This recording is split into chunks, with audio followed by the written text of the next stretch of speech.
Ready for a 10-minute postpartum pelvic floor workout? Me too. While I'm not currently postpartum, let me congratulate you and say congrats on the birth of your baby. During this time, you are probably sleep deprived and you are probably wondering what you should be doing about your pelvic floor. Some women will say you need to do Kegels. Fitness influencers will tell you to do Kegels. Postpartum specialists will tell you that you need to be doing pelvic tilts and bridges. But I'm going to let you in on a couple of secrets. Kegels don't work. Pelvic tilts are really not that necessary. But what I'm going to share with you today is a postpartum pelvic floor workout that will address all of these areas that your body is probably lacking in after having a baby. Your body went through a tremendous amount of change. And many workouts, in my opinion, just forget that that even happened and push you right along to be lifting weights and strengthening and doing Kegels. And those exercises and workouts fail to recognize what your body has gone through. These exercises will help to restore that body to the way it functioned before you had kids. And that could be 1 kid, it could be 7 kids. But these principles and these exercises that I will be putting in this workout for you relate back to what I like to call the No Kegels University method. This particular method is based on how the body works naturally and physiologically. So are you ready? Let's go. So you'll notice here that my belly is going to expand like a balloon. I think oftentimes we're so worried about that belly not blowing up. We want it to be nice and flat, but naturally and physiologically, this is really important. So you'll notice that my hands, they started in a different position and now I just lowered it to the lower section of my stomach. And the reason that I do that is because sometimes this lower section, it's the biggest part of us when we're pregnant and it almost can go dormant, if you will. And so trying to get that to expand like a balloon and feel that pelvic floor drop is really the goal here with balloon breathing. So take your time. If you are struggling to feel your pelvic floor drop with your inhale, then flip over onto your belly and you could do the same thing here, just on your stomach.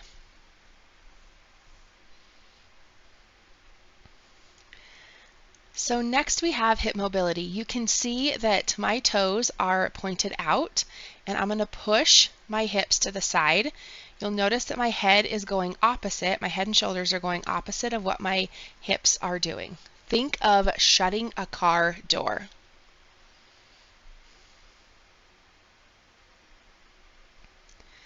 None of this should hurt. This should feel comfortable. It should feel easy. You might feel tight, but the idea is that you're doing this gently. Now you can see I've already turned my toes in, pushing my hips or the pelvis, however you want to think of it, side to side, like I'm shutting a car door.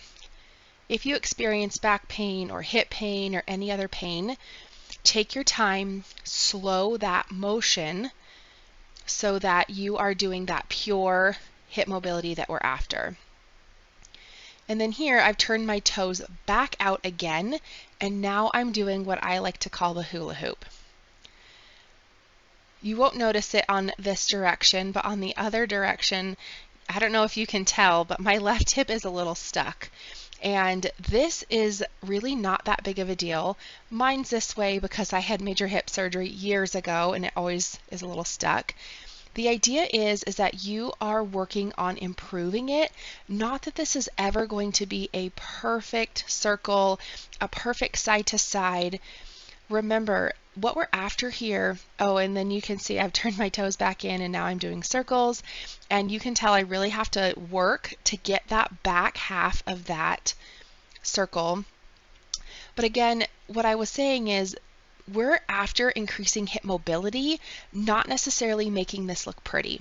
If we can increase that hip mobility, it's going to increase that pelvic floor mobility, and then we can start working on our strength. So now we're working on thoracic mobility. And you can see that I'm reaching almost like I'm trying to open up my shoulders and my chest to either side of the wall. This thoracic spine, the middle section of our spine, it gets missed quite a bit. And then now we're doing reaching forward and then overhead. I like to think of this as X to Y, X to Y.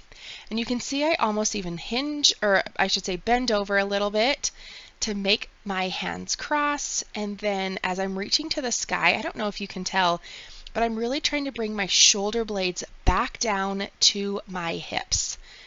Motherhood is so very much in front of us, and as our breasts increase with milk coming in this postpartum period, this was one of my favorites to help wake those muscles up. Now we're working on crawling. I know that this seems so silly, but to be quite honest with you, this is such a foundational piece. And you'll be surprised at how silly, even though how little this particular exercise is, that it is really going to make a big difference foundationally, because when you think about your kiddos, their motor milestones exploded after they started crawling. This helps to restore, for you in particular, and of course your babies, this helps to restore those neurological foundations that maybe were disrupted during pregnancy. So now I'm doing what I like to call baby bounces. If you have ever heard me talk about strengthening the pelvic floor, the V in the VAB3 principles is vertical. And you can see I'm doing this with my feet in different positions. So I just moved into a wider position, and here in a moment I'll move to a different position. My favorite thing about these baby bounces is it's a really great way to encourage that pelvic floor to start waking up, especially during this postpartum period. And now I move my feet back together. And I'll add here that you don't need to tighten anything. You are honestly just bouncing. And you can absolutely do this with bouncing the baby, your own baby, if you will. I honestly believe that when I reach the pearly gates, they are going to say, "You figured it out, Polly. This is why it's so instinctual to bounce your baby, because it really gets that pelvic floor working a little bit." And here I've turned my toes out. And again, you're not squeezing anything. You are just running through these gentle bounces. And if your quads start to become on fire, like they're kind of working a little too much, you don't have to do them in this succession. So now we're moving on to lunges, and you'll notice that these look different than other lunges. One of the misconceptions about the pelvic floor is that Kegels are enough. But really, we're forgetting that the female pelvis, which it just birthed a baby for heaven's sakes, it has different angles, which in turn puts our muscles at different angles. And the pelvic floor is the only group of muscles that has fibers that run in all three planes. And so the really great thing here, as we're doing these lunges to the front, to the side at an angle, this is going to help wake up those muscles in all three planes, which again, this female pelvis just gave birth. And so we need to honor that and respect it and give it a job, wake it up, so that we're lunging to the front and then to the side and then at an angle. And you'll see that my toes, I try to think of it as putting my toes to the back corner of the room, like here, when I'm doing that diagonal lunge.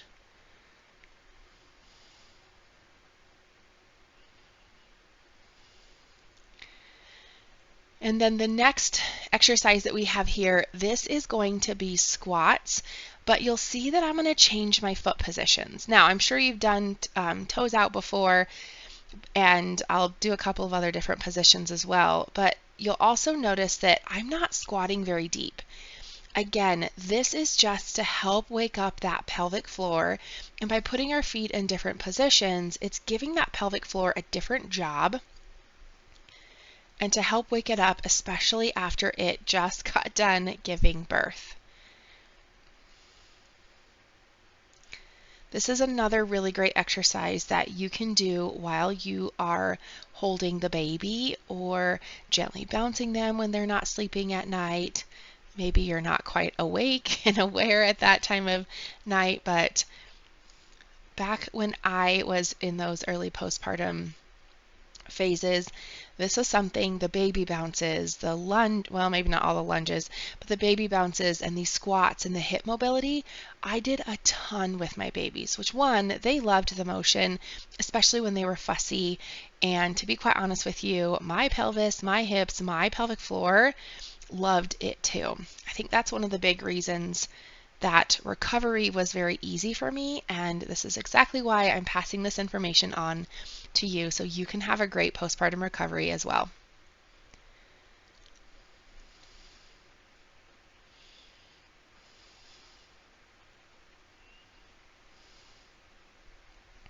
Now here we're going to do those same lunges, but you can see that I am reaching to my knee. Well, maybe not quite my knee, like mid-thigh.